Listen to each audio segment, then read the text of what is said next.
Welcome to Trifecta Collective, Finding the Root with Megan and Shannon, the podcast, where we dive deep into all things health and wellness to help you find health and healing inside and out for now and forever. Hello, and welcome back to another episode of Trifecta Collective, Finding the Root with Megan and Shannon. I am one of your hosts, Megan Abbott here, owner and founder of Trifecta Collective, our holistic health practice. And this is my co-host, Shannon Callery, our head practitioner of Trifecta Collective. And we're so excited to be back here. And today is our first real deep dive into a very specific topic. And this is a big one for us. We have a lot of things to say about this, one as practitioners, but also from personal experience and dealing with this for a long time, and working with a lot of clients who come to us with this chronic issue and us being able to help them finally resolve this. So today our big topic is small intestinal bacteria overgrowth, aka SIBO. So kind of our outline here of what we're going to talk about is we're going to talk about what is SIBO, how do you test for it. We'll talk about the standard testing methods here at the beginning. We'll talk about the different types of SIBO. We'll talk about how it's usually addressed in Western medicine and also functional medicine. Why these things often don't work long-term and why people end up with chronic SIBO, including both Shannon and myself. And then we'll get into how we address SIBO and looking at the bigger picture of SIBO. Why do we get SIBO? What are the bigger root causes? How do we look and test for SIBO? And then most importantly, how do we address SIBO and how do we keep it away so that it's not a current and chronic issue that you have to suffer and deal with? So let's get started with what is SIBO. So Shannon, I will pass it to you if you want to explain what SIBO is. So pretty much there's two different types of SIBO. So there's the methane SIBO, and then, forgive me because we don't use these terms. One is constipation, one is diarrhea, essentially.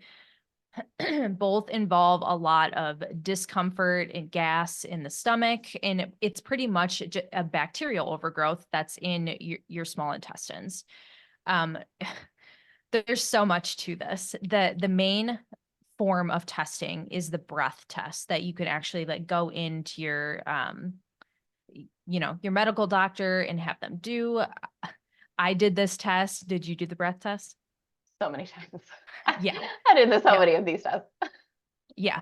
I did the breath test. I don't remember doing, I had functional lab testing around it, which showed SIBO. I did the breath test. I'm pretty sure I failed the breath test, but it was very apparent that SIBO was a thing. But yeah, the main description of it is a bacterial infection in your intestines. And I don't know if you want to add on to that at all.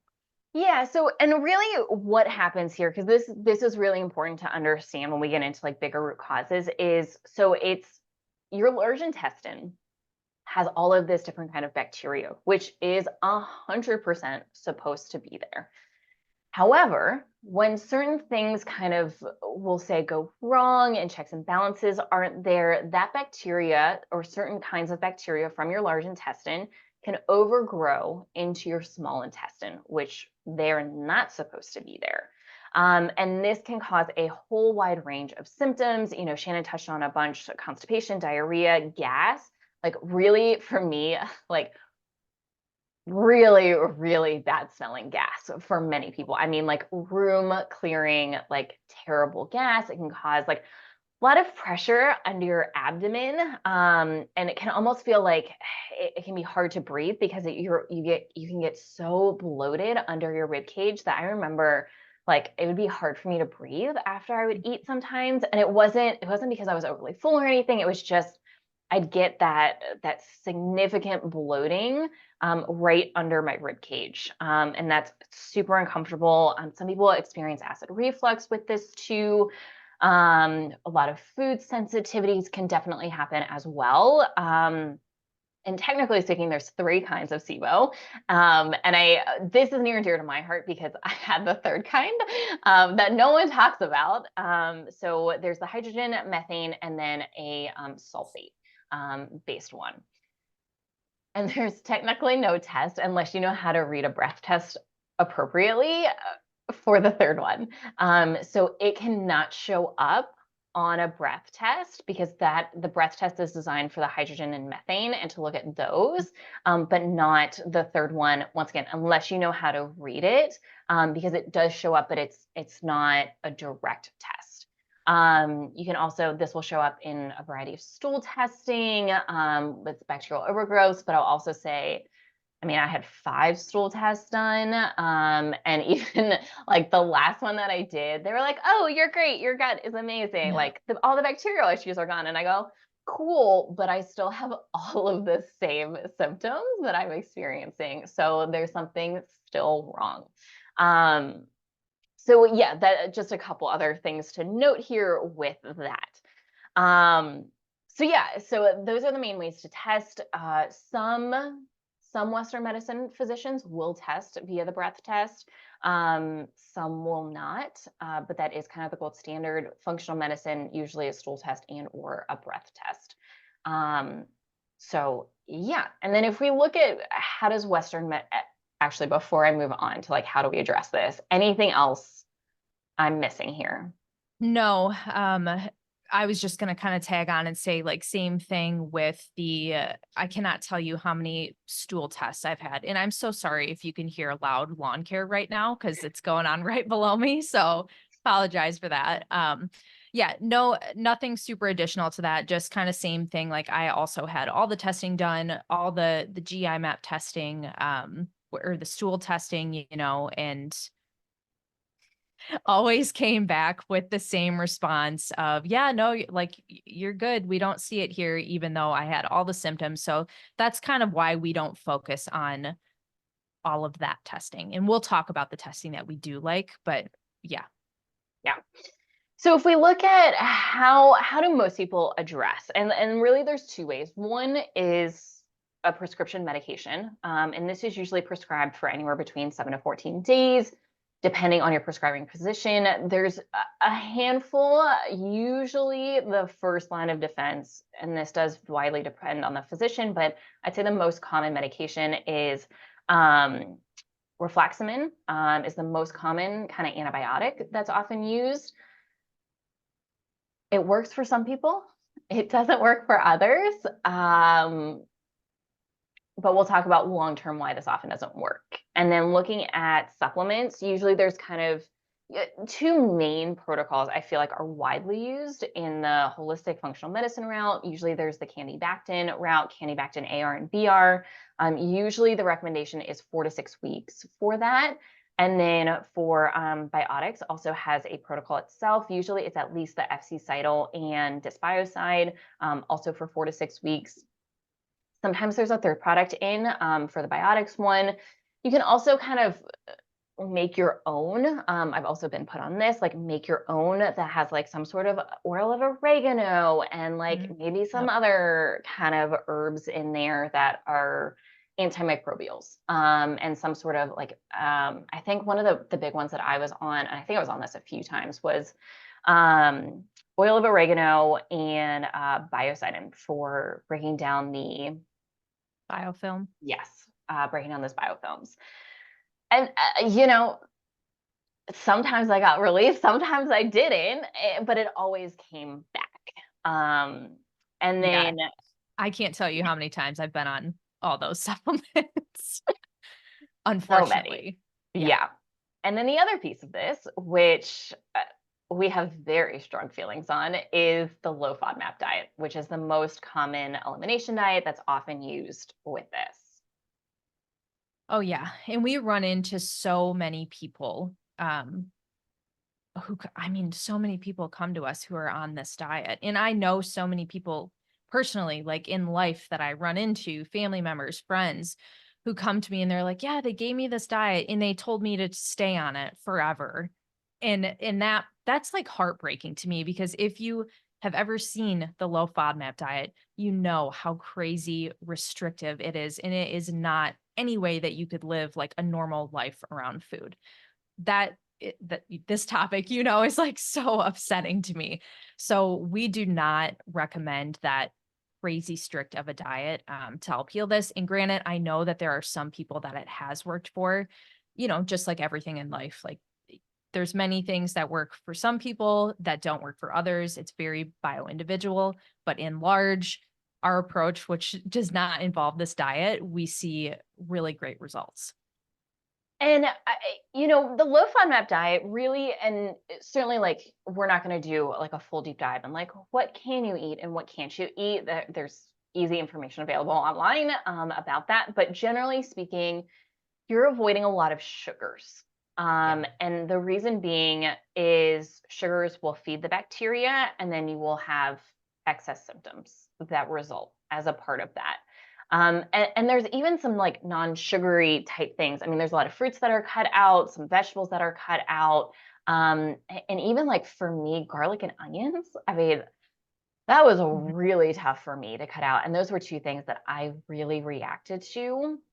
And I cut those out for years because I was still reacting to these. And when a lot of people recommend this, they'll recommend it for 30, 60, 90 days. If you meet with someone in the holistic health world, that's usually the recommendation here. And then there's a reintroductory period. Big question mark on whether you're going to be able to reintroduce those things. And here's the thing, for some people, what'll happen is you go on the low FODMAP diet for 30, 60, 90 days. You also do this SIBO protocol, one of these SIBO protocols, and then you reintroduce the foods. And for many people at that time, they can reintroduce those foods until they start reacting to them again, which is where the big issues come in. And some people never react again. Some people are totally fine. And we're not saying that this is totally wrong. We're just saying that for so many, they deal with chronic SIBO issues because there's other things that are missed here. The other thing I'll say is, and this is just from personal experience, from experiencing this and also hearing this from clients all the time, if you have IBS, irritable bowel syndrome, usually the general recommendation is to go on a low FODMAP diet. And that's it. And that's just your forever diet. And once again, like, it's really restrictive. It's really hard to live a life this way. And you're never, almost never going to be able to heal just doing this kind of elimination diet. And I know Shannon will have something to say about this, but not only is this just really restrictive in your life in general, but you can also go down a pretty dark road here, mentally and emotionally, restricting these kinds of ways and these really strict elimination diets for long term, because it can lead to some things some dark things. Oh yeah. Yep. Really dark things. I mean, that was the starting point, I would say, of my eating disorder, which, at the time I didn't realize was an eating disorder. No one really does. I had been handed the low FODMAP diet, like, if I remember correctly, at least 5 times from dietitians that they sent me to for, irritable bowel syndrome. Even at like a holistic MD, just like so many times. And it just spun from there. Like when that didn't work, well, let's try this one. Let's try the low histamine diet, and let's just try cutting out like all the refined sugar. And granted, like some of these things like gluten and dairy, I still don't eat gluten because that's just not something that agrees with my body. And then same with dairy, I can do like sheep and goat's milk, but I can't do cow's milk. Still hoping I can add that back in at some point, but pretty much like it just spirals from that point. And again, like having no guidance with these, like when someone's handing you, I'm just like envisioning myself sitting in the doctor's office being handed this piece of paper and they're like, here you go, follow this. And you're looking at it and you're like, what am I going to eat? Like how in the stress starts to build in your body, which we'll get to this in a second here, but it's like root cause and whatnot. Stress has a huge piece to do with this. And just like, yeah, it's not a sustainable thing by any means. Yeah. And I had a history of eating disorders, and I had a history of disordered eating. Before my car accident, I was getting ready for a bodybuilding competition and doing it the wrong way, as most people do in that space, and was really restrictive in my eating. And then I started on all of these elimination diets, and not only do you develop disordered eating, but you can also really develop, and for me, like a significant fear of food. And you're just like, for me, there was a period of time, and my poor husband now, I'm so thankful he stayed with me during all of this, because looking back now, I'm like, gosh, I was a hermit. I mean, I'm an introvert, and I'm usually a pretty hermity type person. But during these periods of times when I was on this, and really going through all kinds of health issues, I mean, I would really hermit, because I was so not, I was just afraid to eat in general, let alone if I had to go out and try and eat something. I mean, just I would almost put myself in like almost a full blown panic attack, because I'm like, For all right, sure. well, what if, like, for me, it was twofold. It was one, my back issues. I was like, am I going to be able to sit somewhere? What are these seats going to look like? Can I stand up if I need to? Am I going to have to stand the whole time? Because I can't stand for more than like 10 or 15 minutes during periods of when I was like really going through a lot of chronic pain. And then it was like, all right, well, am I gonna have a lot of bloating? Like, am I gonna like start to have like really bad gas? Am I gonna have to run to the bathroom? Like, is there gonna be anything on my list of foods that I can eat? What does it even look like? And it very, very, very overwhelming. And certainly we know so many clients come to us and are in a very, very similar position. Oh yeah, and I almost feel like I almost feel like that in itself needs to be like a trigger warning for people. I'm having like flashbacks of me in high school, like panicking because I had the worst like gas and bloating and stomach symptoms that I mean, I missed a lot of high school because I would either skip it or find some way to get out of it. And it was because my body was so uncomfortable. And it was also just so embarrassing. Going back to what you said about like the gas and stuff, like it smells like sewer. Yeah. And it was so awful and such an embarrassing thing to go to or just have to deal with like when you're that young too. All of it. It's so much. Yeah, yeah. And it's, when you do this short term and you can reintroduce the foods, it's not, I mean, it's still a lot. It's still very stressful. But when I mean, Shannon and I were on elimination diets for years and years and years, and you're just building upon all of these things, all of the anxiety, all of the stress. And, for me too, like the other piece of this was like, what do I even wear? I'm like, so I can wear like something like form fitting as a starting point because I look fine. But then what happens if I eat something and it doesn't agree with me, and then all of a sudden I look pregnant, and so I ended up with like wearing a lot of baggy clothes because I was just like, I don't want to look pregnant. I don't want anyone to say anything. Like, how embarrassing would it be for me to like go out and then be like, oh, like, what are you expecting? I'm like, I'm not. I just have all of my gut issues going on, and so that just adds like a whole other layer to all of this. Yeah, the toll that it takes on your mental health. I mean, and I'm still like there's still parts of this that I'm healing from like mentally. I remember I still have the tact of overpacking when I go on any trip because you never know what you're going to feel like that day. Like you said, like what is my belly going to be like when I eat this random food, or I could wake up in the morning and just like be a completely different person and feel awful. So there's so many things that go with it, especially along the side of like mental health. And that is a large part of, in my opinion, root cause of the whole SIBO thing to start with in itself. And it just gets so much worse throughout it when you let it go that far. Yeah, for sure. And before we dive into the root cause piece, I also just want to acknowledge this piece as well. I know I experienced it. I know most, especially women, experience a lot of this. Is you end up with all of these chronic symptoms and issues, and you do have a lot of fears and anxieties that come up.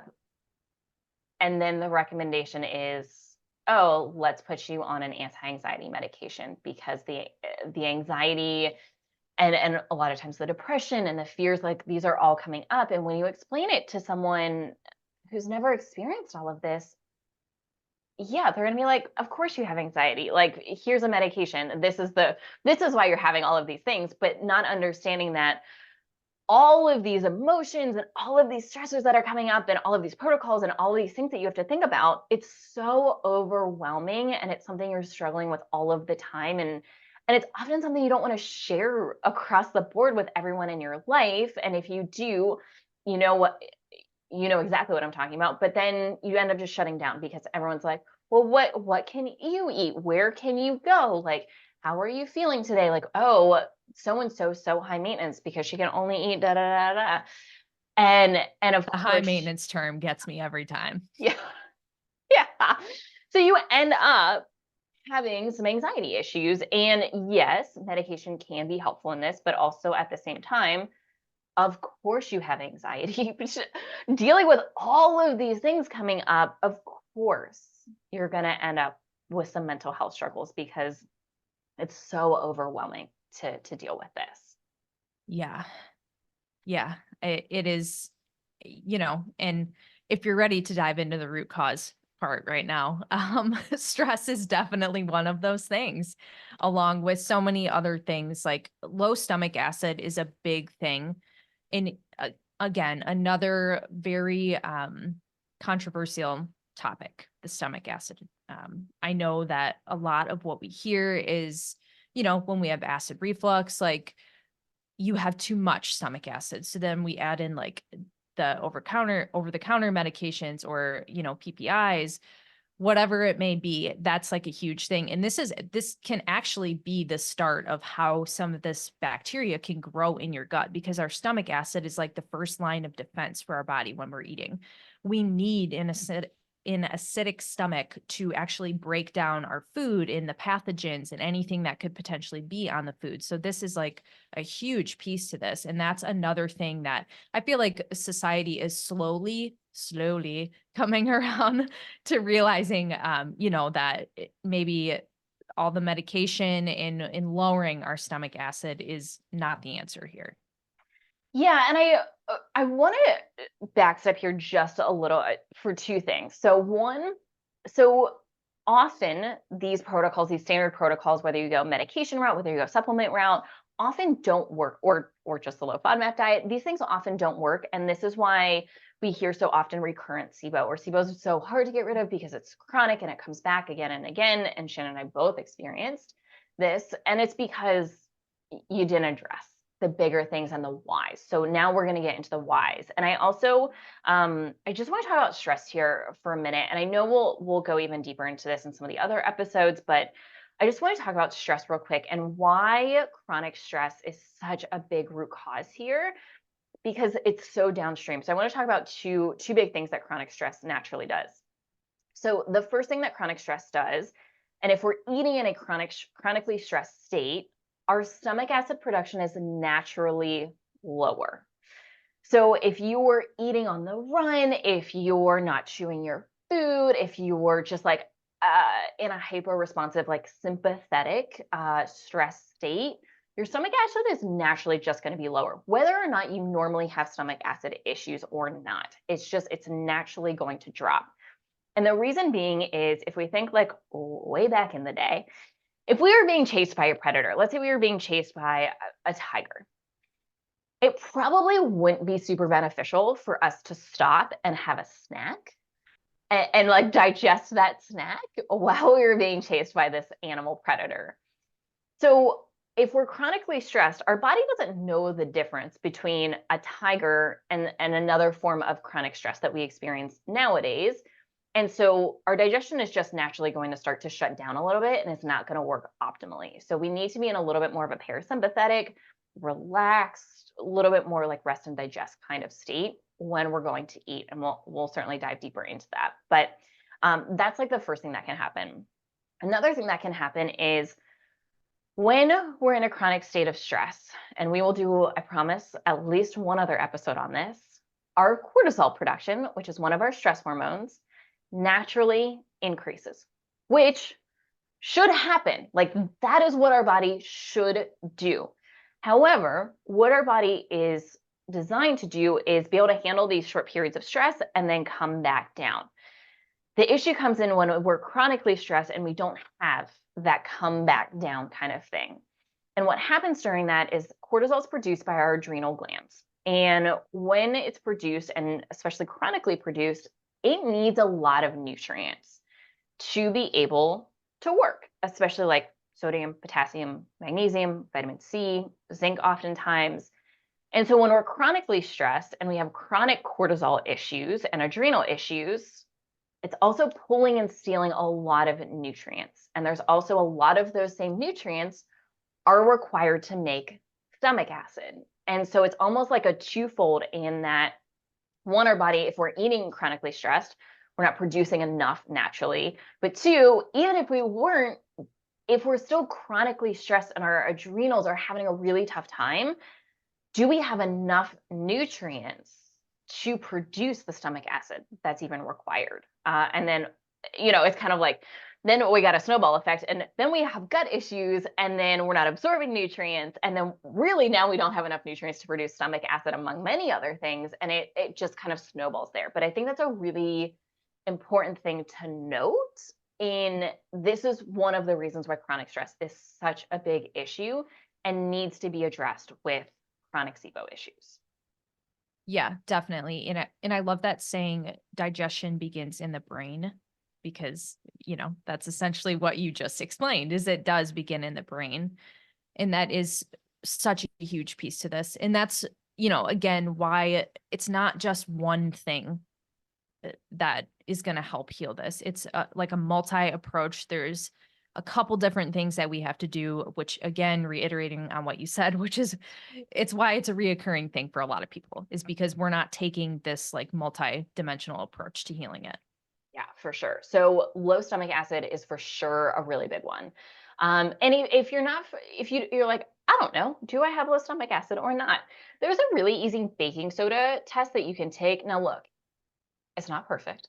It's not like this is the test, this is the be all end all. No, this is a tool to use, but you drink a little bit of baking soda first thing in the morning on empty, mixed in some water, and you see how long it takes you to burp. And if you burp within, like, if you don't burp within like the first 3 to 4 minutes, like a real, like a big burp, chances are you have some low stomach acid. And we can also look at, like your CO2 and chloride markers in blood work, which is part of a complete metabolic panel, which is a standard panel that almost every primary care physician runs as part of their yearly, just yearly protocol or yearly testing. This is something that they usually run. And if we look at those markers, that'll also give us some insight along with symptoms. We honestly, we can tell just by talking to someone usually and getting their list of symptoms. Do they likely have some stomach acid production issues? Yeah. Maybe we should link the book below if people are interested in learning a little bit more about that. It's called Why Stomach Acid is Good for You. I do not remember the author, but we'll link that below in case you guys are interested in kind of learning a little bit more on your own. Yeah, and we'll put the baking soda test on there too, just so you have access to that. I think it's a 1/4 teaspoon, if I remember off the top of my head, mixed in like 4 to 6 ounces of water. But we'll definitely put that in the show notes here so that you guys can see. So yeah, low stomach acid is a really big one. Stress and stressed eating is a really big one. And we'll also tie this into, we'll use this phrase a lot, and we'll do other episodes that take like really deep dives into this, but nervous system dysregulation, AKA your body's stuck in a chronic state of stress or a chronic state of fight or flight. If you are in that state, your digestion is going to take a really big toll. And on the other side, if you have nervous system dysregulation issues, the chances of you being able to heal and stay healed long-term with your gut issues is slim to none. I have a good story for this. So, Yeah. And I will never forget this. I had just left like my, seeing like my 5th doctor or something, trying to figure out like my SIBO issues. At the time, that's what they were calling it before it progressed.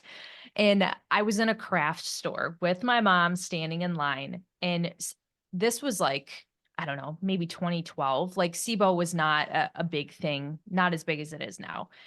And we had just left the doctors. We were like, let's go to the store, like try and find something. I had something internally was telling me all along, like, this is because of your stress. Like, you need to manage your stress. This won't go away until you can manage your stress. I had that little voice in my head, but I didn't know well enough to listen to it.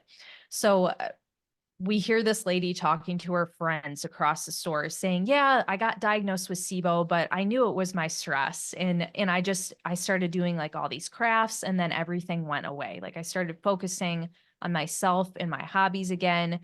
And my stomach issues went away. And I remember like my mom turning her head and looking at me, and she's like, I cannot believe that that lady just said that. It was like a sign from the divine being like, hey, pay attention to me. Like, stress is a big thing that you're not focusing on.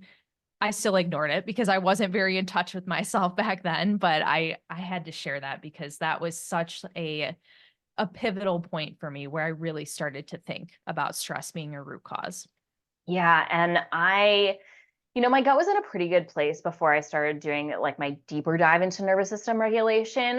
But, and my gut issues like towards the end would trigger like back pain flares as well. Like if my motility was really slow again, if I was like really stressed and not sleeping, I would end up having like the left side of my back would start to hurt.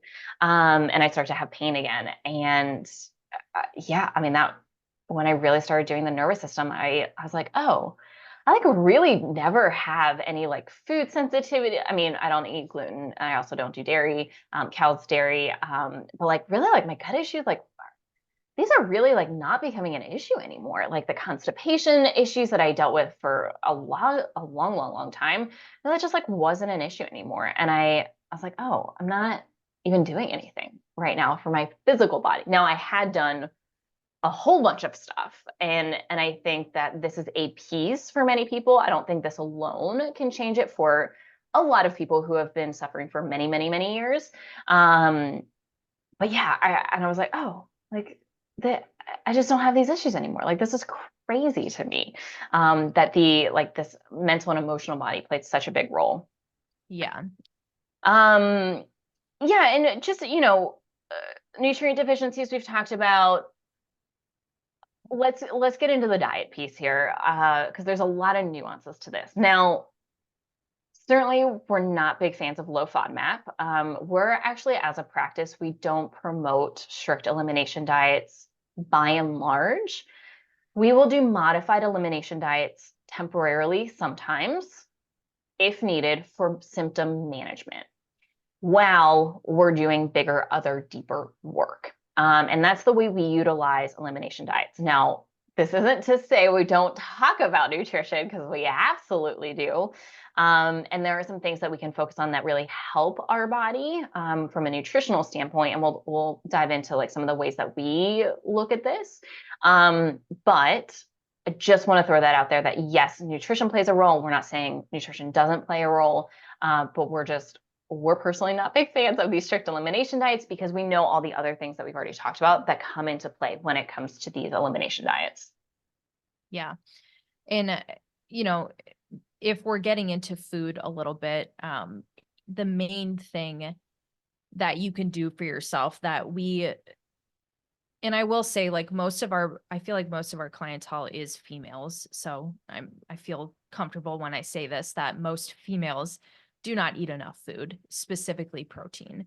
So that is a big thing that we focus on, is getting people to pay attention to adding more protein into their diet, noticing how they feel when they add it in. And it's a um, pretty easy thing to recognize that how much better they feel when they start to be more protein focused on their food. And again, we're not telling you, don't eat carbs, don't eat fats, don't eat fruit. All of that stuff is fair game. We just really focus on the amount of protein that we're getting in our body per day. Yeah, and this is really important. And this is even for me, like with my personal training, this is something that I really started to realize very early with clients is just the lack of protein in your diet. And this is really important. One, protein is very nutrient dense. There's a lot of nutrients in there. It's also only one of two essential nutrients that our body requires to live, fats being the other one. Now, this once again, this isn't to say carbohydrates aren't good, aren't beneficial, because absolutely they are, especially for women, especially for menstruating women. But technically speaking, we don't need them to live. Protein is also helps to stimulate stomach acid production. And this is really crucial. And this is another huge reason, especially for people with gut issues, why we focus on this protein. It's like, all right, make sure we're getting a source of protein at every meal and start your meal with that source of protein, because we know that's what's going to trigger your stomach acid production, which is going to help with everything when it comes to digestion. And that's such a big piece here. And not to mention, like, protein is really good for, bone density, muscle mass, like so many other things. And I'll say, like, second, let's focus on vegetable intake, like protein, veggies, and then anything else. And here's the thing, like, if we're eating animal protein, we're probably getting fats in there. So we're not as concerned with the fat intake, although certainly we highly recommend getting good quality fats. And then the vegetable intake. And if you eat protein and then veggies and then anything else, here's the other thing that happens. You're naturally not going to be as hungry for those other things. And those other things, not saying they're bad, but oftentimes they aren't as quality or nutrient dense as some of the other things. And so this is one of the strategies that we utilize in our practice a lot, because it's also not restrictive. Yeah. And we very much believe in the emotional side of things too. Like, we understand that there is benefit to eating, like those certain like comfort foods and whatnot. That's why we don't go into, oh, like you need to give this up and whatnot, because again, not very realistic, and they do serve a purpose at times. But yeah, we really see great results in helping others with just focusing on these two things. And then I like to wait until a little bit down the line to talk about more like, the quality of the food, and kind of diving deeper into, what's like really, really great for your body and what's maybe not the best option. But again, we tend to do that like later down the line when they are done focusing on root issues and kind of have the mental space to focus on that. Exactly. So, yeah, I mean, that's looking at nutrition here. That also helps with some of the nutrient deficiencies and the stomach acid and reducing stress, like internal stress inside the body. And then let's get into the two big ones here. So the first one is, we'll start with toxins. So, because this feeds into the second one, literally. So toxin overload. So toxin overload, and this could be heavy metals, which, by the way, we're all exposed to, particularly aluminum. It's in everything. If you're not careful, this could be things like just environmental toxins, especially if you live in like a big city. I mean, we almost always see toxin overload issues, like if people are living in bigger cities where the pollution is just naturally higher. And then mold. And we're not going to go deep into mold today, because this is going to be at least a handful of other podcasts, because we have a lot to say about mold, but mold being another really big one. And the reason why these are so big and so important is because they feed and fuel gut overgrowths. This is bacteria, yeast, fungus, and parasites. And if you don't address this, guess what? Everything is going to keep being fed by these toxins, and you're just going to end up with these gut overgrowths again and again and again and again. Yep. And it's so, and even the way that we, excuse me, even the way that we address this is we kind of do it in that order. Like, we're going to focus on, if there's heavy metals or mold, whatever is a thing, we're going to focus on removing that first, maybe doing a little bit of killing for bacteria, parasites, whatnot, along with it. And typically what we do, especially with mold, is try and do a little bit more killing at the end of getting the toxins out, because they feed on those things, and we want to make sure we're getting everything out. So that's kind of like the last piece before we wrap it up and go into like the rebuilding portion. Yeah. And when we look at toxins, this is going to be with parasites is going to be the next one, the last one we talk about here. Spoiler alert. But, and toxins, when we look at why, like, how does someone get this? Like, how does it show up on testing? This is going to be a little bit more complicated, and maybe we'll do another episode on like deeper dive into blood work and how we interpret blood work. But blood work, it will show up on blood work. And we look at like liver and kidney markers are give us some insight into this. Cholesterol and lipids, that's definitely a great other episode to talk about. It'll often show up there. We can look at blood sugar regulation. It can show up there. Certainly inflammation markers, it can show up there. So it's just like a few of the ways. And if we look at, do we want to do additional testing? An HTMA is typically like the gold standard. A hair tissue mineral analysis is the gold standard for heavy metals, although interpretation does need to be appropriate. And just because you have low heavy metals on an HTMA test doesn't mean you don't have toxin issues. It could be that you're just not excreting them. So there's a fine line in how to interpret that. For mold, we look at an organic acids test. That is our preferred method. Secondary would be a mycotoxin test. And then environmental toxins, we can look at a total tox test. And those are kind of like the three big tests that we can use secondary if we need it, if we decide that's important testing to be done, and that varies person to person when it comes to like just outside of the blood work. But we always start with blood work because we do get a lot of insight into toxin levels inside the body just via blood work.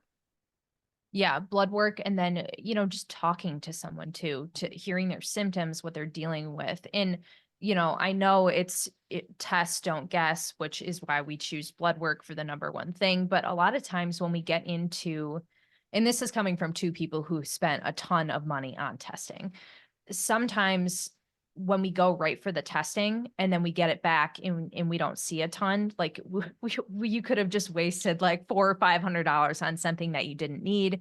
So it's so much easier to start with blood work because we can pull so much out of blood work combined with the symptoms that you're having. It's just a really great place to start. Yeah, for sure. And then, so next would be parasites. And if you've got some toxin overload issues, there's also a really good chance you've got some parasite issues. And parasites and SIBO go really, really hand in hand. And look, like some people do stool testing for parasites, which, I mean, once again, I'll tell you, like I did five stool tests and parasites did not come up one time. And parasites were a massive issue for me. Not to be super gross, but I mean, the amount of things I saw come out of me, and that is not the case for everyone, by the way. I mean, really intense. When I started doing parasite work the right way, and once again, we'll do another episode specifically on parasites. But parasites can be really difficult to test for directly. Now, the way we look at parasites is if we look at the CBC with differential, a complete blood count with differential, which once again, this is a super common test that most physicians run as part of like yearly blood work.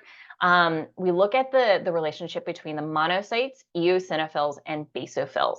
And if we look at all three of those together and we're seeing elevations or trends in those being on the higher end of our functional ranges, that's often a really good indication of parasites, along with, once again, we also look at symptoms. If you've got bloating in that lower part of your belly, that is a huge indication of parasites.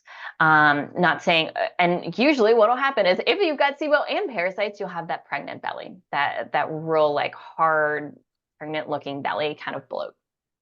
Yeah. And some people, I actually dealt with this, actually have like the spots that will show up. They kind of look like ringworm spots.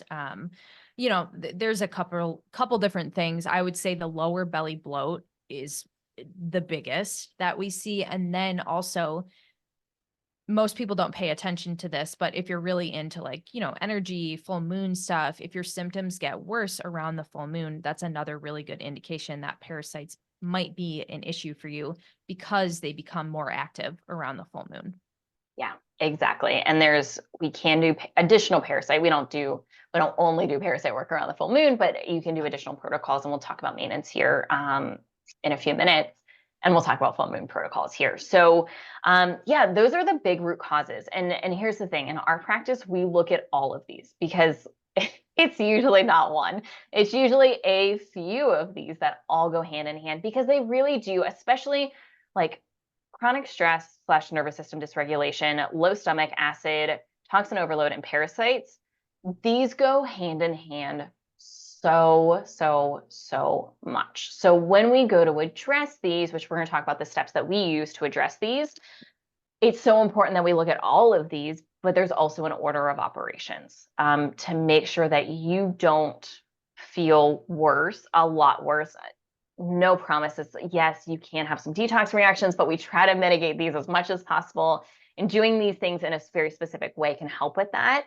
But yeah, we have to look at all of these things together because it's I don't know if I can name a case in the last handful of years that it's only been one thing that someone struggled with. It's multiple. Yeah. And that's just kind of, they go together. And I know that again that's kind of another controversial thing, especially with parasites, but it's like when you've worked with people for so long and that's constantly what you see, it's like, I don't know what else to say. Like, this is all that I see with everyone. And this is kind of, it's how it is. That's why we address multiple things at one time. Yeah. So how we address this in our practice is one, we look at some actual testing and we talk to someone. What are someone's big root causes? Do we need to do additional testing? Do we feel comfortable just based on symptoms, based on blood work? Do we feel comfortable with what we're identifying as someone's big root causes? Then we start with liver detox pathway support work. And we do a couple of these things as a starting point. You know, we're looking at nutrition as a starting point and we're adding that protein in. We're looking at nervous system regulation and stress management. Can we add in something small for that? Usually we'll start with like a 5 to 10 minute daily practice of some sort with these things. You know, we're looking at lifestyle. Can we be more relaxed when we eat? Can we chew our food when we eat? You know, can we stimulate that stomach acid production more naturally? And then supplements. And we don't like to use a lot. We like to use a few. I tell people 3 to 6 supplements is kind of our goal to really fall into that range. More is not always better. And when you do this more targeted approach, you end up not having to spend as much and you're actually addressing these bigger root causes here when it comes to supplementation. So liver detox pathway support work is where we start. And a couple reasons why. One, toxin overload. If we've got toxin overload issues, we have to start very slow in the binding process to get these things out. Same thing with killing. If we have any killing to do, which if we have SIBO, we've got some killing to do, let alone if there's parasites or candida or anything else going on. Before you kill anything, you need to make sure these pathways to get these things out of the body is open and clear. And if you don't, the chances of you having these detox reactions, these Herx reactions that we've talked about, goes up significantly. So this is almost like a preparation phase to really make the rest of the process a little bit easier. So the likelihood of you getting really sick at any point in time goes down drastically. And it also, I mean, this is liver detox pathway support is a foundational piece. And once again, we'll talk more about this when we talk about chronic stress and that kind of stuff too. Yeah. And this topic is also very near to my heart because that is one of the things that I had to learn on my own. Unfortunately, no one explained that to me and it put me in a really bad position multiple times. Yeah. No one talked to me about supporting my liver or my other drainage pathways. We always went in, started hard with the killing, and it always ended bad every single time. So this piece is so important. And that's why we start there with everyone. Yeah. And if you have sensitivity to supplements, this is why. You do not have open and well supported drainage or liver detox pathways, and you have like it is way more important. This is important for everyone across the board, but if you have these sensitivities to supplements, it's even more important. And we often have to go a little bit slower in the process here because we have to make sure these pathways are super open and you're having anywhere between like ideally 2 to 4 like full complete bowel movements every single day before we go into other bigger work. Yeah, definitely. And I was that person. I could barely take like one capsule of anything without turning into a complete mess, having crazy headaches, rashes, constipation, all the things. So I know firsthand exactly what that's like. Yeah, yeah. So once we do that, then we can go into like toxins using different binders. And the binders, binders, there's a lot of them out there. Charcoal and clay are probably the two most common ones. I'll say by and large, we do not use these in our practice when we don't have to. And the reason being is they are non-selective binders, meaning they bind up anything and everything. You need to take them away from food and supplements and medications because they bind up literally everything. And a lot of the binders that we use is from a company called Cellcore. I haven't found any other binders on the market, and trust me, I keep an eye out. These are selective binders, meaning they only bind to specific and certain things in the body, and they have different ones that are targeted for different things as well. And they also have like, a little bit less strong, and then they move up in their strength and intensity as the body becomes more open and ready to do some of the bigger and stronger work. Now, this is also not just a plug for Cellcore. We don't only use their products. These are practitioner only supplements. You can't just go out and get these products. Just keep in mind with that for a reason. They are very strong, but they're also extremely effective in their use. But we use them as a tool for people. Yeah, and we do use we use one other binder, the GI detox kind of in the later phases if needed. But again, that is a selective binder, and you do have to take that one on an empty stomach, which, can sometimes cause more stress for people, which is why we tend to use the Cellcore ones first, and they're mighty strong. Yes. Yeah. So then we're binding up toxins. And then kind of along the same time, we can start digging into like yeast, fungus, bacteria, and parasites. And then really like the goal is like once that's cleared out, and that time frame is different for every person. And we'll talk more about that in other episodes as we dive deeper into maybe like a heavy metal detox and mold detoxing and what that looks like. But the goal is like once that stuff is cleared out, and we always look at blood work as well, or some other testing at times to make sure all of that's cleared out. And then we finish up by going into a full, pretty intensive in our practice, like rebuilding the gut, heal and seal the gut, addressing any remaining nutrient deficiencies, and then making sure stomach acid is in a really, really good spot. Yeah. And this is also something that gets forgotten in many protocols. And again, and I know you experience this too, but after doing like all the antibiotics and killing and all the other things that people try, like they just kind of go on with their life, forgetting that they just wiped out everything in their gut that should have been there to protect them from the things that they had. So super important to add these things back in to help protect your body from falling back into where you started. Yeah, and this gets us into the maintenance and how do you prevent this stuff from coming back? And I mean, I went years and years and years without a flare up of SIBO. And maybe in another episode we'll talk about a recent flare that I had that was not technically health related. It was related to some other things going on. But it was an easy fix for me once I figured out the reason why. And like when we think about long-term maintenance, you got to make sure your protections are in place. And this means a well-balanced gut. This means the leaky gut intestinal permeability is healed and sealed. This also means stomach acid is in a really good spot and remains in a really good spot.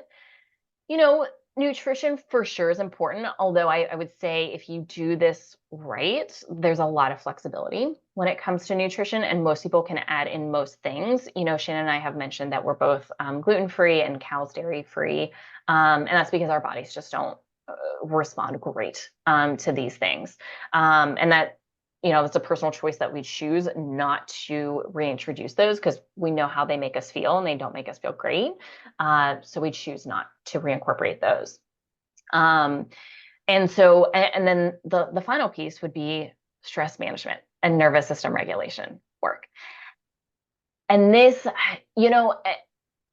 is so important. And if you're going to have a flare, the chances of it corresponding to a very stressful time or coming right after a very stressful time is huge.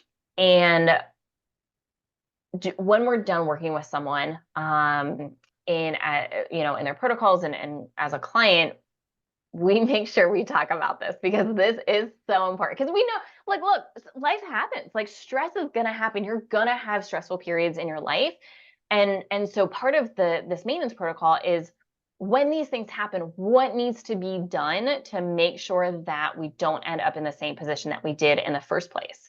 And so this looks like stomach acid support. Maybe during more stressful periods of time. For me, I'll take some HCl with Pepsin with my meals. It's not all the time, but during more stressful periods of time, for sure, you better believe that thing is always on hand. Uh, Also, extra liver support, because once again, the toxin piece, I have a very clean lifestyle, but I also know if I'm undergoing a lot of stress, I'm going to produce excess cortisol. And just like the daily exposure that we all have to toxins, is my body's going to have a harder time keeping up. So liver support, castor oil packs, Epsom salt baths, rebounding, sauna, dry brushing, all of these things are really supportive and helpful. And also making sure nutrients stay in a really good spot. We usually recommend staying on a multivitamin most of the time for most people. At times if I'm undergoing like weeks or months of stress where I don't have a ton of control, I'm probably going to go on a prenatal multivitamin or something to give me a little extra boost in some of the nutrients that I'm missing. And then nervous system regulation, stress management becomes even more important. And I may add in like extra sleep support at that time. Honestly, the castor oil packs are kind of do a lot of that for me. Sleep support, stress management, liver support, hormone balancing, all that kind of stuff. Yeah. And, same thing. I always keep those things on hand, and I'm fairly, yeah, we recommend that to all clients, talking about stress management and liver support at the end. And those are things that we, like Megan was saying, we do in our lifestyle. Like, we actively do those things to try and stay on top of it. And I also recently had a flare up, so maybe we'll have to talk about that on a different episode and how we kind of went through that and got it back under control. But yeah, the stress management piece, and I want to add this in too, because I think people get overwhelmed when they hear that and think they need to do like an hour meditation or something like that. And that is not the case. Like, you can literally take 2 to 5 minutes to sit down and just like take a couple deep breaths and check in with yourself. Like, notice, how are you feeling? Get your body to slow down. Doing that alone is going to put your brain, your digestion, all these things in line and in a good place, and kind of set you up for a better day, essentially. Yeah, for sure. And then the last piece of this that we'll usually recommend to clients is doing some sort of full moon protocol 1 to 3 times a year. And this looks like a 1 week kind of protocol. I will say maybe 2 weeks, because it's 1 week of like killing, and then another week of a little bit of like prebiotic kind of support. And basically what this is it's basically just a little extra cleanup during a few times a year. And for me, I usually do it 2 or 3 times a year. I use the products from Cellcore. I'll use pair 1, pair 2, pair 3, and usually biotoxin binder or some sort of binder in support with this. And using all of these products, and we're doing a full sweep over the course of just 1 week when parasites are more active, but it's also going to do a sweep of bacteria, yeast, and fungus in addition to the parasites. And, for me, I do it more often because I have a cute little dog named Ash, and he's a kisser. And I just can't say no to the kisses ever. And it's really tough. And so I know, because I'm kissed on my face by him on a daily basis, my exposure to parasites is on the higher side. And so that's why I do mine 2 or 3 times a year versus someone who maybe doesn't have a pet that licks them on the face. Maybe they do it once or twice a year. Yeah. Yeah, that's typically what I recommend to clients, is like 1 or 2 times a year, unless you're being exposed, you have high exposure. Yeah, then you might want to think about doing it a little more often. Yeah, so it's 1 week of that, and then 1 week of a little bit of a probiotic and prebiotic, just to make sure, once again, that gut and all of the balance of bacteria in there stays in a good spot, because it's maintenance. And that keeps us in a really, really good spot long term. Yeah, and I'm sure we'll talk about this in another episode as well, but you can also, and this is kind of where diet comes into, like, making sure you're getting those prebiotic, like, foods in, and even the probiotics, like through fermented foods, kombucha, kimchi, good quality yogurts and whatnot. That stuff is also really good for maintenance. Yeah, absolutely. Yeah, huge part. So yeah. So that is SIBO. That is our take on SIBO. A lot of information here, but I hope you guys found this helpful. And that once again, like SIBO is something that's pretty near and dear to our hearts because we experienced it for so long without any real support and being able to address it long term until we looked at this bigger picture here and how to learn this the hard way ourselves. Yeah. Yeah. And if anything, we just hope that, this reaches people who need to hear it, maybe are in a low spot and looking just for a different direction to go in. Yeah. Yeah. So we hope you found this helpful. Please make sure to like, subscribe. If it resonates, give us a 5-star review. All of that is super helpful for us, especially as we're just getting started here. And make sure to join us on our next episode. And thanks so much for joining.